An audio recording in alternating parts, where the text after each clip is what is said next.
It was an overcast afternoon in London. The sky was filled with thick grey clouds, and a cold wind had started to pick up, signalling the coming of winter. The city, with its iconic landmarks and fast-paced energy, was gearing up for the rush of the holiday season. In the midst of all the activity, David Beckham, dressed casually in a jacket and jeans, was making his way to a charity event. His days were always filled with meetings, events, and calls, but David always carved out time for the things that mattered most to him: youth football programs, especially the ones that helped underprivileged children chase their dreams. As he walked through the busy streets of London, his thoughts were on the event he was about to attend, but something made him pause. Not far from the bustling city centre, there was a neglected football field hidden behind old, dilapidated buildings. The field itself had seen better days. The grass was overgrown, and some of the goalposts were bent and broken. The air was filled with a sense of quiet desperation, the sound of distant city life, but nothing from this forgotten corner of the city. And then, David noticed him. A young boy was sitting on the curb near the field, hunched over with his head down. His clothes were torn and worn, and his shoes barely held together. There was an air of dejection about him that spoke volumes. He wasn't just tired, he was defeated. The sight struck a chord deep within David. He had seen that look before, in his own eyes when he was younger, when things seemed impossible, when the dream of playing football at the highest level felt like it might slip away. And yet, he had made it. This boy, however, was still on the edge, caught between hope and despair.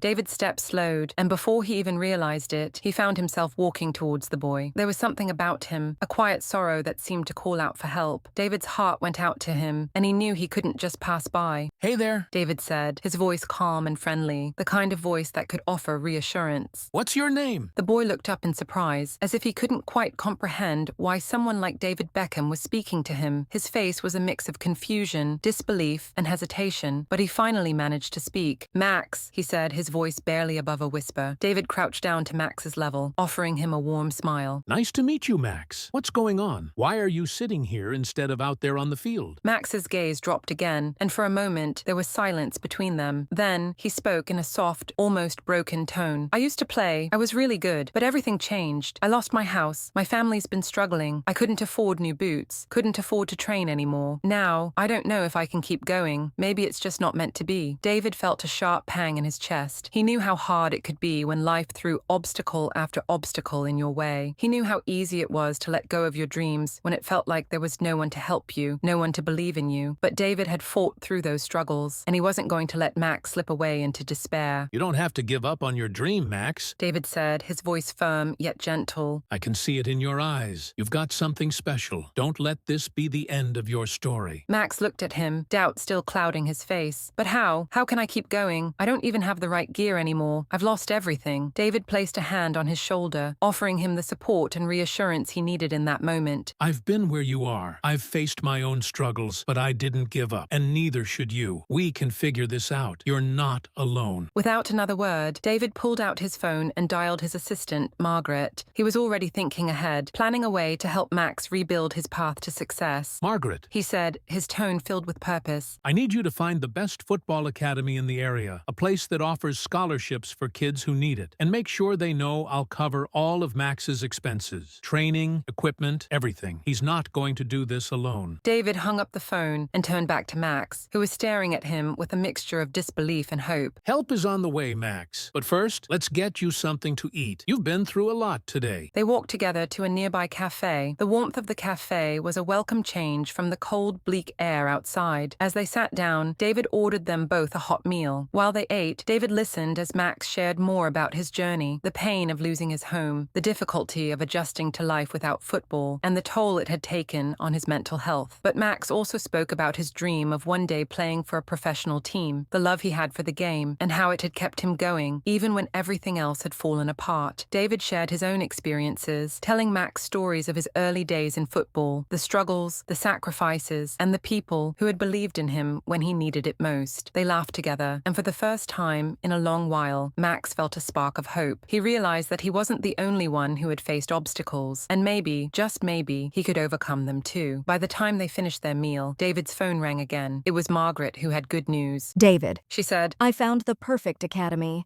They've agreed to take Max in immediately. Full scholarship, everything covered, training, gear, and mentorship. They're excited to work with him." David smiled, his heart swelling with pride. "It's done, Max. You're going to the best academy in the area. You're going to train with the best, and you're going to make your dream a reality. This is your chance. Max could hardly believe what he was hearing. In a matter of hours, his entire future had shifted. He was no longer the boy sitting alone on a curb. He was someone with a new beginning, a new opportunity. David stood up and gestured to the door. Let's go, Max. We've got a lot of work ahead of us. A sleek black SUV pulled up outside the cafe, the driver opening the door to let them in. As they drove to a nearby luxury hotel, Max's mind raced. This wasn't the life he was used to, but now, with David's help, he was stepping into a world of possibilities. They arrived at the hotel, where Max was greeted by the staff, who had been prepared by Margaret. His room was everything he could have imagined. Fresh clothes, new football boots, and a bed that felt like a luxury compared to what he had been used to. The next morning, Max met with a representative from the football academy. The academy was a prestigious institution that had helped shape the careers of many professional players, and Max now had the chance to be one of them. The representative, a former football star, spoke to Max about the training programs, the discipline required, and the opportunities ahead. But most importantly, he spoke about the value of hard work and dedication. David visited Max again that afternoon. They spoke for a while about what the next few months would look like. This is your moment, Max, David said, looking him in the eye. You've got the talent. Now, it's time to put in the work. The academy will help you, but the rest is up to you. Max nodded, a newfound sense of determination in his eyes. I won't let you down, Mr. Beckham. I won't give up. David smiled, his eyes filled with pride. I know you won't. And remember, you don't have to thank me. Just promise me one thing. Max looked at him, curiosity in his eyes. What's that? Pay it forward, David said. When you make it, remember the kids who are still out there, struggling. Help them the way I've helped you, because everyone deserves a chance to follow their dreams. Max's eyes welled up with emotion. I promise, Mr. Beckham, I will. As David left the hotel and walked back into the busy streets of London, he felt a deep sense of satisfaction. He had made a difference in someone's life. He had given Max the chance to fight for his dream again. And in that moment, David realized that sometimes changing a life wasn't about grand gestures or fame. It was about believing in someone when they had lost belief in themselves. The hustle and bustle of the city felt distant now, as if the noise of the streets had faded away. David's thoughts drifted to the future, a future where Max might one day walk out onto a professional pitch, playing the game he loved. Perhaps it would be years before Max truly understood the full extent of what had happened that day, but David knew that every step forward, every small victory, would carry a piece of this moment with it. This was what mattered. This was what made all the years of hard work worth it. The next time David Beckham found himself standing on the sidelines of a football pitch, watching Max chase after his dreams, he would know that he had been part of something much bigger than himself, part of a story that would one day inspire others. And with that thought, David continued walking, knowing that in the grand scheme of things, the world was a little brighter because he had believed in someone when they needed it most.